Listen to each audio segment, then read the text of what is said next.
రోజు త్యాగనిరతి ప్రాణం పోసుకున్న రోజు, మానవీయ ప్రతిష్ట ప్రపంచానికి పరిచయమైన రోజు, సత్యం అహింసలకు ప్రతీకగా నిలిచిన జాతిపిత మహాత్మా గాంధీజీ వర్ధంతి ఈ రోజు.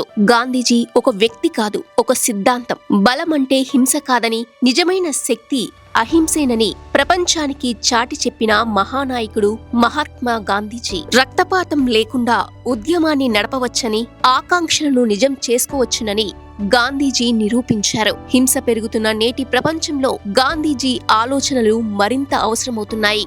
సత్యం కోసం నిలబడాలని, ద్వేషాన్ని కాకుండా మానవత్వానికి మద్దతు ఇవ్వాలని గాంధీజీ అమూల్య బోధన.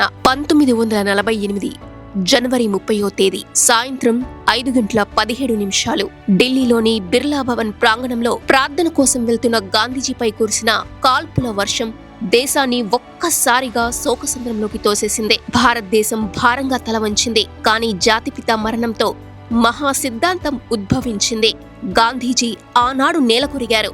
ఈ రోజున భౌతికంగా ఆయన మనతో లేరు, కానీ ఆయన ఆలోచనలు ఈనాటికి సత్య సాక్ష్యాలుగా నిలుస్తున్నాయి. మోహన్ దాస్ కరమ్చంద్ గాంధీ చిన్ననాటి నుంచి నిజాయితీ, క్రమశిక్షణ, ఆత్మ నియంత్రణను అలవాటు చేసుకున్నారు. తల్లి పుత్లీబాయి నుంచి ఆధ్యాత్మికత, సహనాన్ని నేర్చుకున్నారు. తండ్రి కరమ్చంద్ గాంధీ నుంచి న్యాయం, బాధ్యతా స్ఫూర్తిని గ్రహించారు. ఈ విలువలే ఆయన జీవితానికి పునాది అయ్యాయి. యువ న్యాయవాదిగా దక్షిణాఫ్రికాకు వెళ్లిన గాంధీ అక్కడ వివక్షను చూశారు. ఆ అనుభవం ఆయన జీవితాన్ని మలుపు తిప్పింది. రైలు బోగిలో నుంచి బయటకు నెట్టివేయబడిన క్షణం ఆయనను బాధించలేదు. ఆయనలో ఒక యోధుణ్ణి పుట్టించింది. అక్కడే సత్యాగ్రహం అనే ఆయుధం జన్మించింది. అక్కడే అహింస ఒక పోరాట పద్ధతిగా మారింది. 1915లో భారతదేశానికి తిరిగి వచ్చిన గాంధీజీ గ్రామాల వైపు దృష్టి సారించారు. చంపారన్, ఖేదా, అహ్మదాబాద్ ఉద్యమాలు ప్రజల శక్తిని ప్రపంచానికి చూపాయి. గాంధీజీ రాజకీయాన్ని పేదవాడి ఇంటి ముంగిటికి తీసుకుని వచ్చారు. అహింస అంటే భయపడడం కాదు,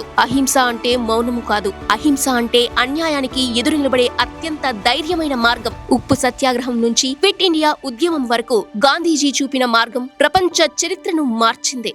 సాధారణ వస్త్రధారణ, సాధారణ ఆహారం, సాధారణ జీవితం. కానీ ఆ సాధారణ స్ఫూర్తిలోనే అసాధారణమైన నైతిక శక్తి దాగుంది. గొప్పతనం అంటే ఆడంబరం కాదు, అనుకువ అనేది గాంధీజీ విశ్వాసం. 1947లో మనకు స్వాతంత్ర్యం సిద్ధించింది. కానీ ఆ ఆనందంతో పాటు విభజన వేదన కూడా కలిగింది. రక్తపాతం, హింస, శరణార్థుల సమస్యలను గాంధీజీ హృదయం భరించలేకపోయింది. ఆయన పోరాటం ఎప్పుడూ శాంతి కోసమే జరిగింది. గాంధీజీ వర్ధంతి కేవలం వేదనను భరించే సందర్భం మాత్రమే కాదు, ఈ రోజు మనల్ని మనమే ప్రశ్నించుకునే రోజు. మనం సత్యం వైపు నడుస్తున్నామా, విభేదాల్లో అహింసను ఎంచుకుంటున్నామా అనే ప్రశ్నలకు సిసలైన సమాధానాన్ని వెతుక్కోవడమే గాంధీజీకి నిజమైన నివాళి.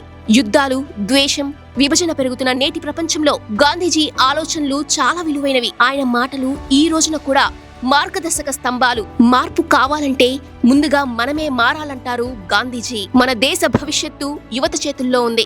గాంధీజీని పాఠ్య పుస్తకాల్లో మాత్రమే కాదు, జీవితాల్లో కూడా నిలిపితేనే స్వాతంత్ర్యం నిజమవుతుంది, అర్థమవుతుంది. సత్యం, అహింస, సహనం ఇవే యువత ఆయుధాలు కావాలి. గాంధీజీ లేరు, కానీ ఆయన ఆలోచనలు జీవిస్తున్నాయి. ఒక వ్యక్తి మరణించవచ్చు, కానీ ఒక సిద్ధాంతం ఎప్పటికీ మరణించకూడదు. సత్యం గెలవాలి, అహింస నిలబడాలి, మానవత్వం బతకాలి. జాతిపిత మహాత్మా గాంధీ మనందరి ఆస్తి, మనందరి ఉనికి. వారికి వినమ్ర నివాళులు. సుమన్ టీవీ న్యూస్ ప్రపంచానికి దర్పణం. సుమన్ టీవీని లైక్, షేర్ అండ్ సబ్స్క్రైబ్ చేయండి.